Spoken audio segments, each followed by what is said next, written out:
I got a call at 1 a.m., and I still think about what would have happened if I just let it ring. My name's Daniel. I'm 26. I live in a small apartment in Austin, Texas. 3rd floor. Thin walls. Loud AC. I work a regular job. IT support for a logistics company. Nothing exciting.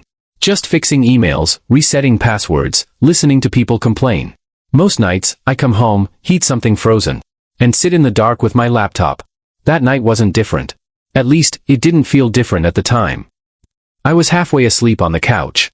TV still on. Volume low. Phone buzzed on the table. I remember ignoring it at first. I mean, who calls at 1 a.m.? It buzzed again. Then again. That's when I looked. And saw the name. Ethan. Ethan and I go way back. Like, middle school back.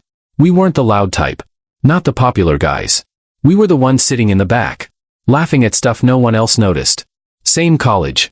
Different majors. Same city after graduation. We never really had to try to stay friends.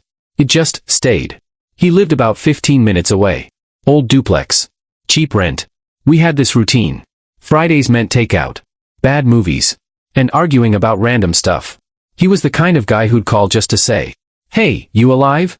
So yeah, seeing his name that late, it felt off. I picked up. "Hello?" Silence. Then, breathing. Heavy. Uneven. "Ethan?" No answer. Just that breathing again. Then finally, "Dan, can you come over?" His voice was low. Almost like he didn't want someone else to hear. "What's going on?" I just need you here." Pause. "Right now." Something in his voice? It didn't sound like him. Ethan jokes. Even when things are bad.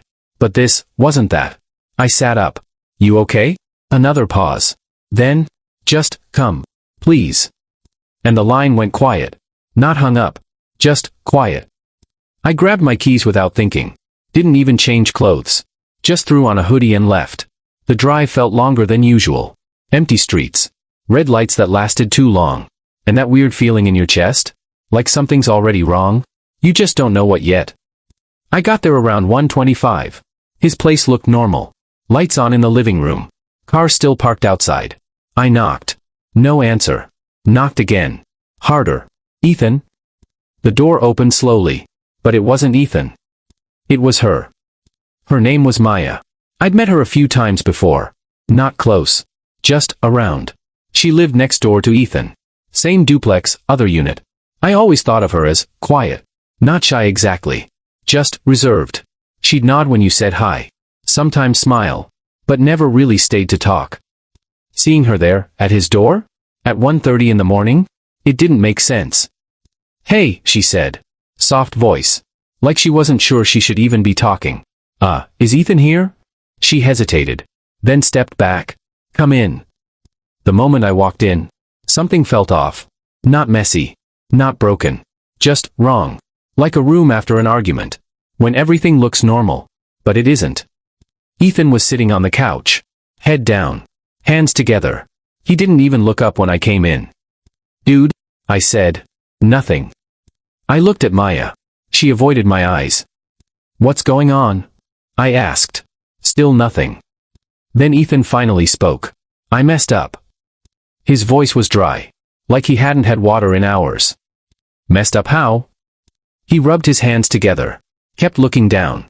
I didn't know who else to call. That didn't answer anything. Maya stepped in quietly. "He didn't do anything illegal or like that," she said quickly. Like she knew what I was thinking. "That's not it." "Then what is it?" I asked. She looked at Ethan.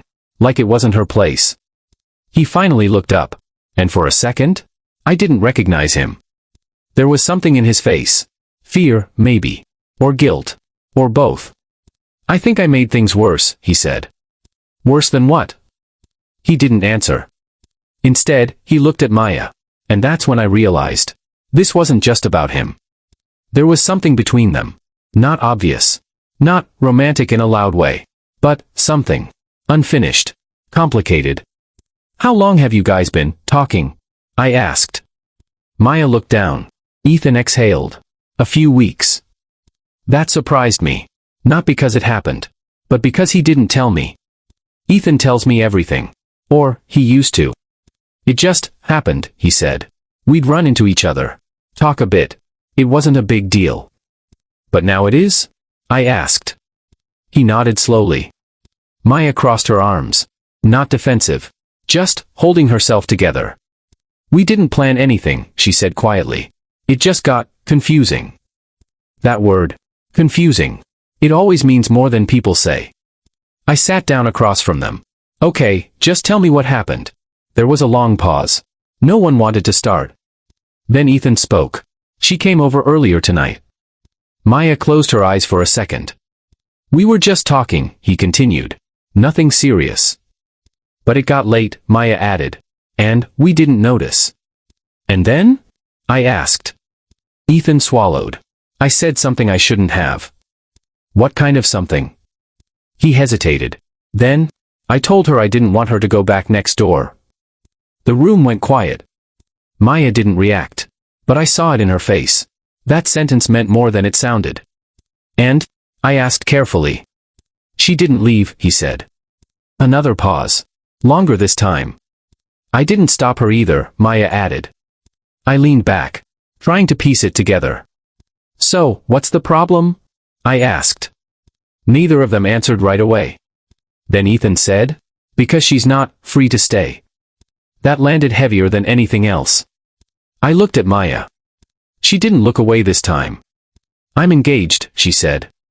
And just like that, everything shifted. I felt it in my chest. That slow drop. To who? I asked. She hesitated. Then said, someone who isn't here right now. That's not really an answer. I know. Ethan stood up suddenly, ran his hand through his hair. I didn't know it would go this far, he said. I thought it was just talking. That's how it always starts, I muttered. Silence again. Then Maya said something that stayed with me. I didn't come here to cheat. Her voice didn't shake, but it felt like it should have. I just didn't want to be alone tonight. That hit differently. Ethan looked at her, like he understood something I didn't. And for a moment, I felt like I was the outsider in my own friend's life. So why call me? I asked. Ethan exhaled. Because I didn't trust myself. That was honest. Too honest. I thought if you came over, it would stop whatever this is. I looked between them. It already didn't look like it had stopped. What do you want to happen? I asked. Neither of them answered. And that was the problem. Time stretched. The clock on the wall ticked louder than it should. Then, there was a knock. All three of us froze. Another knock. Louder. More certain. Maya's face changed instantly. Color drained. Ethan looked at me, eyes wide. Is that? I started. She nodded slowly. He wasn't supposed to be back until tomorrow. Another knock. Then a voice. Hey, Maya? Everything inside me tightened. Ethan whispered. What do we do? I didn't have an answer. Maya stood there, frozen, like her body hadn't caught up with reality yet. The voice came again, closer this time. I saw your light on. Ethan took a step back, like distance would fix anything. I looked at Maya. This is your call. She swallowed. Hard. Then walked toward the door. Slow. Careful. Each step felt too loud. She reached the handle. Paused. And for a second, no one breathed. Then she opened it. I couldn't see him fully from where I was. Just a shadow at first. Then part of his face. He smiled. Casual. Normal.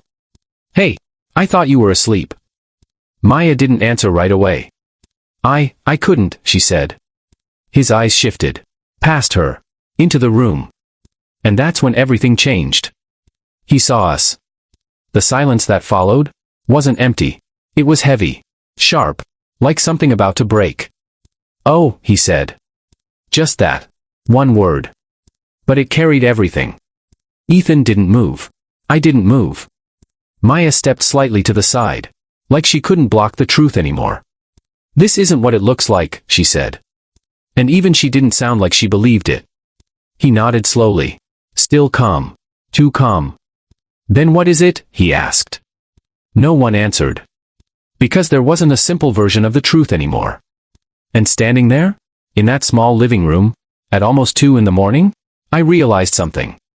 That call? The one I answered? It didn't stop anything. It just made sure I was there to see it happen. And honestly, I don't know which would have been worse.